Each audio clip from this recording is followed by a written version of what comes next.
Hello, Undisputed Boxing. We are here to talk about the fallout between Eddie Hearn and Kell Brook and also Joe Gallagher. This has been a lot of back and forth over the last couple of weeks, IFL interviews and TalkSport interviews and everybody giving their opinion. And I mean, I don't quite know what's going on. I'm sure we're only getting some of the information, but what do you make of it, Rick? What's been going on? We start with Brook first, do we? Yeah, start with Brook first, yeah. It's a tricky one, this, because it's they're going about loyalty and all that stuff, but I think what's happened is Brooks probably has some issues, and I wonder if Hearn's been reluctant to kind of push for a fight for him and stuff like this.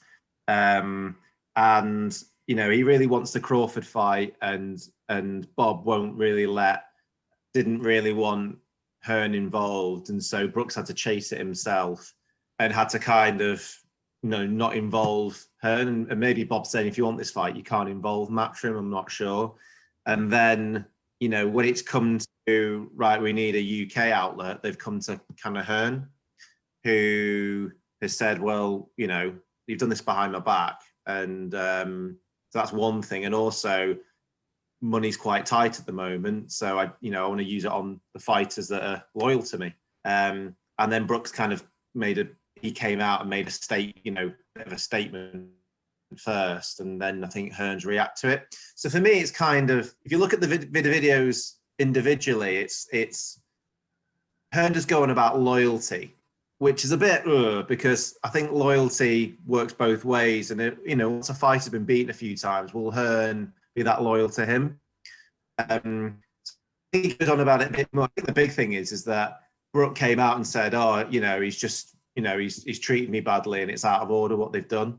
And I think he's just come out and defended himself. I think the thing for me is, the sticky point is, I think they did bid for the fight, but it was not pay-per-view. So that's a little bit for me. It's like, if they bid for it, then that's one thing. If they didn't bid for it, then that's probably a little bit Hearn throwing his toys out the pram. Yeah. Because he is, he's a Sky fighter, and he's been on Sky, and not necessarily about doing your mates a favour, but it would make commercial sense. But you wouldn't put it on pay-per-view. But then I think to myself at the same time, this is an unusual year, and that money he gets from Sky is probably needed even more, because of losing the crowds. So I need that money for my own shows, because I haven't got the crowd. So normally I have a pot of money, it might be like 5 million or something like that, and they'll use 4 for his shows and 1 for kind of international shows that they think are worth it, good value, and linked to future fights for his lot. But commercially, it makes sense to go, listen, I've lost the gate, I'm going to need all 5 for my fighters that are not going behind my back and sorting out other fights. So I do understand it. I do think Hearn's going to be careful about loyalty and stuff like that, because it's not, he's probably binned off a few fighters in the past when they've not performed.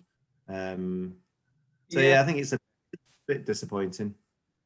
Yeah, I just thought it was quite interesting because to my knowledge, or from memory as well, which isn't great, I can't think of Eddie Hearn having a public spat or fallout with one of his fighters or one of his former fighters. Frank Warren has obviously got a string of them, but I can't think of, because Josh Warrington passed it on pretty good terms and he's ultimately come back to Eddie Hearn. I don't think there's been, unless I'm wrong, I mean, correct me if I'm wrong, if he has fallen out or separated with any of his fighters.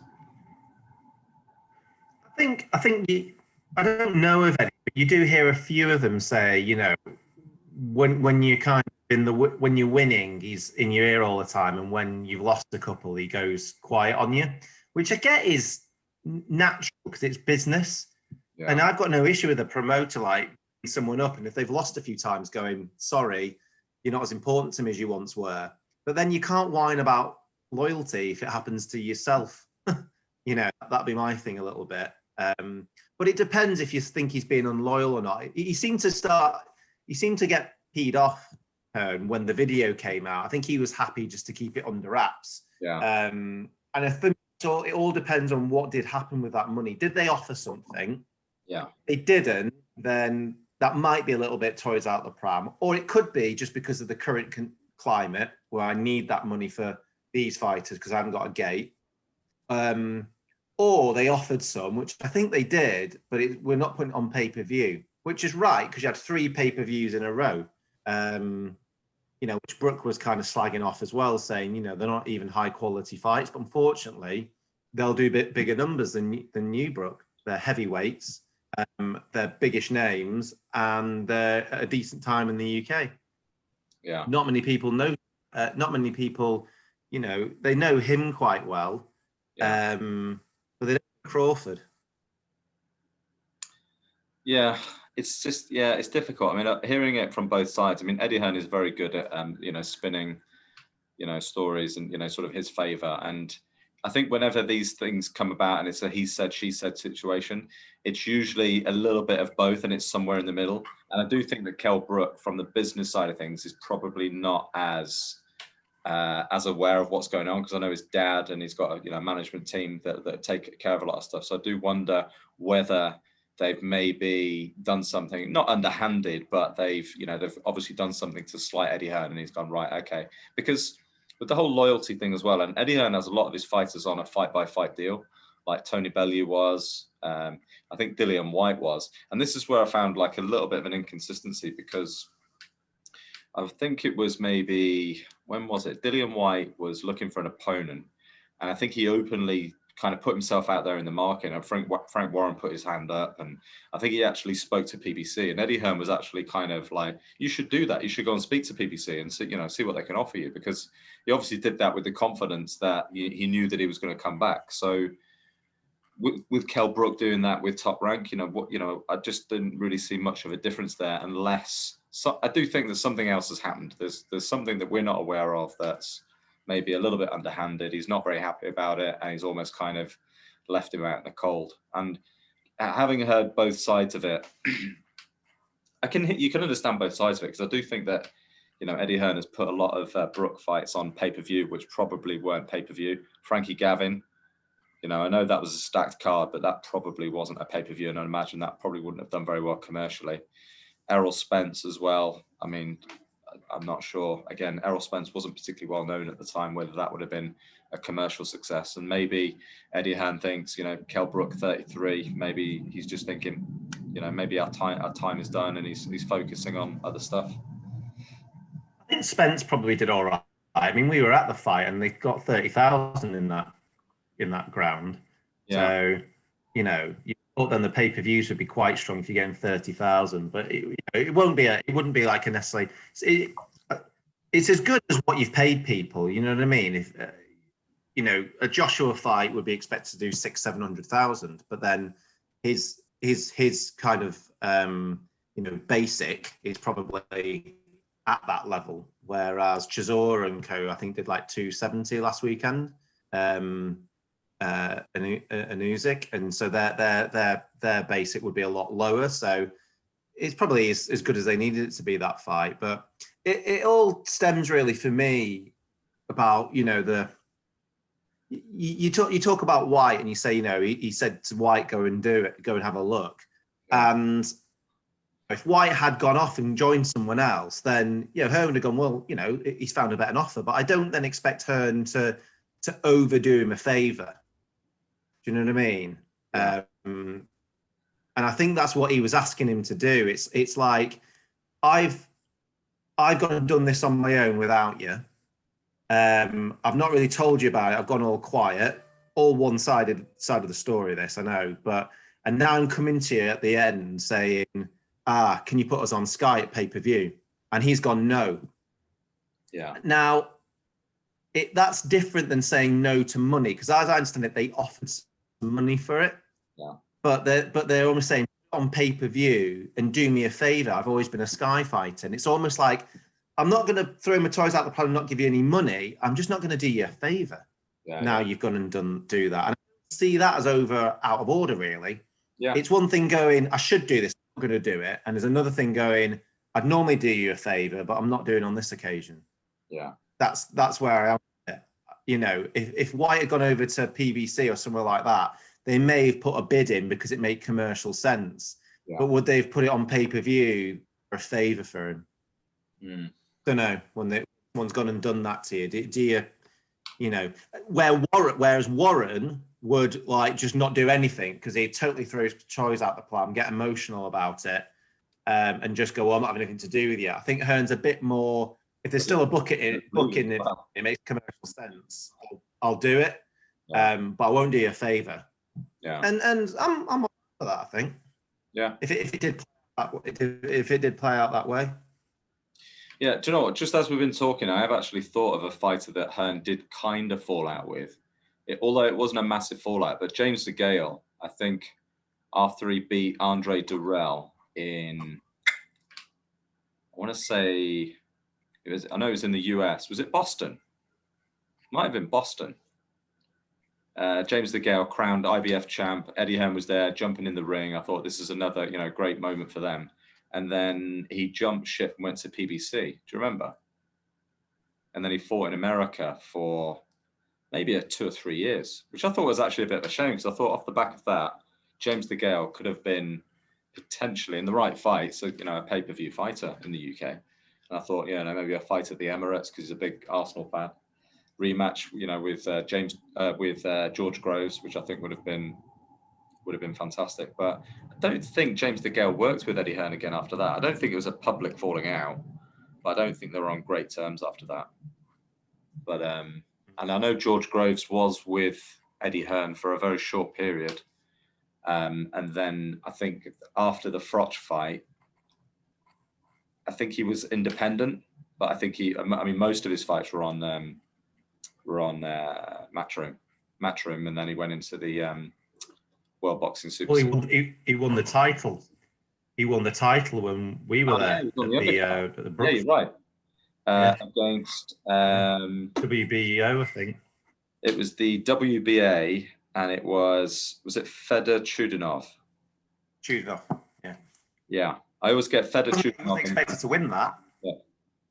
What's that? He wasn't expected to win that. He wasn't expected to win that, and he just caught him and then just went in on him and finished him. Wasn't he? I thought Groves was favourite for that. So I thought so.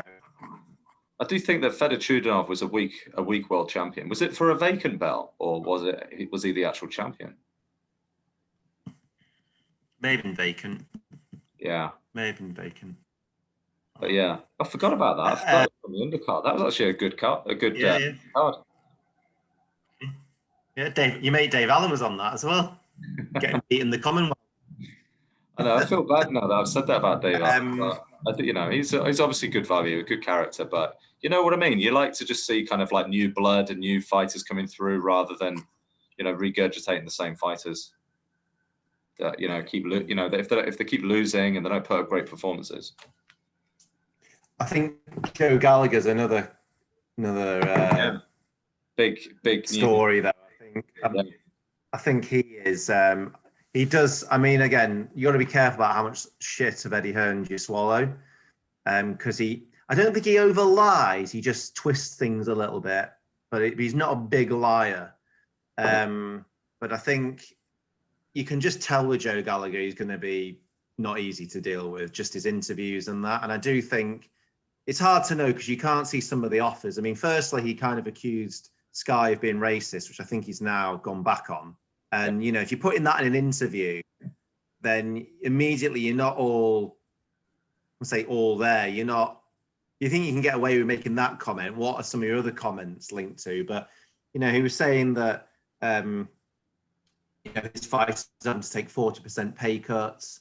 Why is this happening? It's not happening in football. They've got less fighters on the card, and all that stuff. And, Hearn's coming out saying, well, listen, it's, we're getting 40% less revenue because of the gates. Well, there is no gate. So I don't know. I just think, I think Joe Gallagher's got to be careful. Anyone in his he looks really, Hearn almost looks like, I don't think I want to deal with him anymore. And that's a danger. It's only Smith is probably the only fight that he's desperate, only one of Joe's fighters he's desperate to keep working with Hearn. The rest he can probably not that bothered. Well, I mean, who are the biggest? who does he have in his stable at the moment? So he's got Callum Smith, Liam Smith. Got Callum Smith, but I think you can take or leave him. He's got the Scouse girl. I remember her name now. She fought for a world title. Tasha Jonas. It'll give, you know what I mean. And he's got some others, but I'm just trying to think. He's not, in terms of who would Hearn bother about losing. I think it's only Smith. But like, you got to be careful if you're like not a massive fighter and you're in the Joe Gallagher gym, and he's like blocking all these fights, and you're like, well, surely he's just offering a. You got to sit there and go, surely Hearn's not offering all those fighters crapper deals than everybody else he's offering. And look at all these people out there fighting. So they're obviously taking, the cuts. Yeah. Because I can't think he's just doing it for our gym. No. So should I not get out there and fight? That's what I'd be thinking if I was a boxer in his gym. Look at all the people that have fought so far. They must be having to take cuts. So I'll have to do it.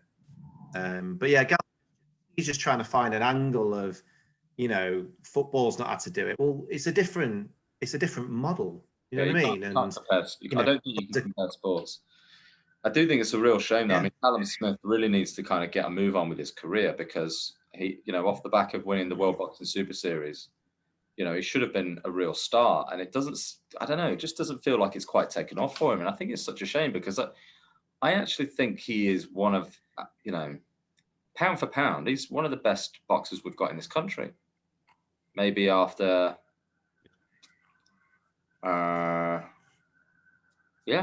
maybe Taylor. Josh Taylor. There's talk of him retiring a few months ago, because he's become a dad. He's earned enough to kind of step away from boxing easily because of the tournament. So there was talk of him walking away from it. I think it would almost be criminal if he retired now, because his natural attributes. He's, for me, he is the best of the four Smith brothers. He's naturally very big at that super middleweight. I think he's a warm favourite against Caleb Plant, David Benavidez, and anybody else in the super middleweight division, which I do think the super middleweight division is generally quite thin. I mean, Billy Joe Saunders has got a belt, and I think he would be undersized against Callum Smith. And I think a pay-per-view unification against Billy Joe Saunders, and then maybe step up to light heavyweight. There's some real monsters at light heavyweight and some great fights that he could be involved in. And I just think it'd be a real shame if he doesn't get out between now and the end of the year, and start building to that Billy Joe Saunders unification. I think it'd be a real shame. What do you think about Joe Gallagher's him and his comments? And you think it's just him being a bit over the top and trying to, make Hearn out to be the bad guy a bit and that? I don't know. It's difficult. I mean, he's one of the. He's almost kind of like one of the the most hated trainers in the UK, and I think part of that is because he does do a lot of interviews and he is very outspoken. So it's almost like that kind of social media effect. I'm not on Facebook, but people that are on Facebook and they're always posting something like 2 or 3 times a day, naturally you just start to judge that person. You just get a little bit fed up with them. And I do think with all the Gallagher interviews that kind of churn out on YouTube with IFL, Boxing Social, and I can't imagine they're, calling Joe Gallagher every day going, can we do an interview? I think, he probably only has to get asked once and he'll start, saying his bit. And, he's a trainer. He's probably the most interviewed trainer in the country. I don't personally. It's almost like he likes to create a siege mentality a little bit of, it's us against them. It's our camp versus everybody else. Even Hearn's not in it for, you know what I mean? He almost wants to create that. And, it's a danger at the moment. Fighters might not get out. Yeah, there is. Yeah. Well, hopefully it gets resolved soon, because I would love to see Callum Smith out very soon. I've been, very high on him for a while. So yeah, we'll see. But yeah, I think that's it in terms of the fallouts. Any other falling outs?